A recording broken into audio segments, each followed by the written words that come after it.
Kada smo u martu 2018. godine priveli projekat kraju, to jest glasanje za izbor onoga što smo predložili i tražili od samih naših sugrađana, šta je to što oni smatraju da treba da zajedno uradimo u našem Zemunu, izabrali su jedno od pristupnih stepeništa našem Gardošu. Pre par dana smo u pratnji i u društvu ministra finansija, tadašnjeg gradonačelnika gospodina Siniše Malog, obišli i sami se uverili kako sad stepenice izgledaju.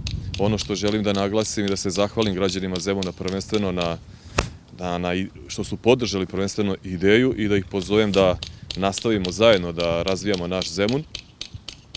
Mi smo prionuli na zadatak, odradili smo projekat zajedno sa Zavodom za zaštitu spomenika, od Ministarstva turizma smo dobili rešenje o staranju kao kulturnog dobra i evo, kao što vidite, završili smo projekat sanacije stepeništa.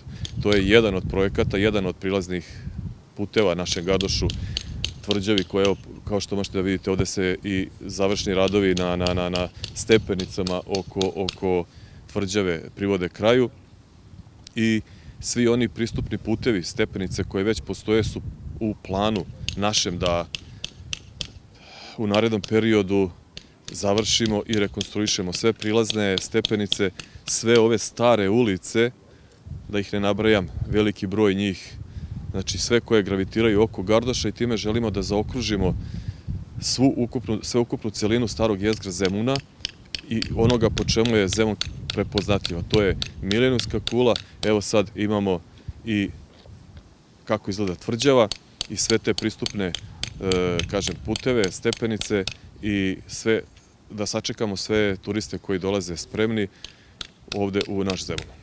I tim putevima dolazimo do Zemunskog keja, pa vas moram pitati kako napredujemo kada je u pitanju izgradnja pristana za turističke brodove. Da, svakako, to je još jedan od velikih projekata, kapitalnih projekata na teritoriji naše opštine. Prva faza je završena, pobijanje šipova.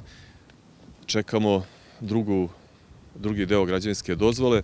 Sve ovo što nedostaje da se još napravi i postavi na budućem pristanu je predmet radova u brodogradilištu.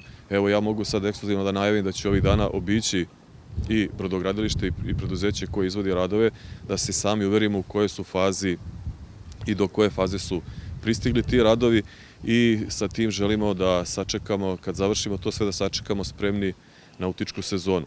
Svakako, veliki broj kruzera koji prolazi pored našeg Zemuna imaće priliku da zastane i svi ti mnogobrojni turisti koji dolaze kruzerima i svi ostali imaće šta da vide u našem Zemunu, a Zemun je svakako bogat po kulturnim i svim ostalim stvarima koje čine naš Zemun.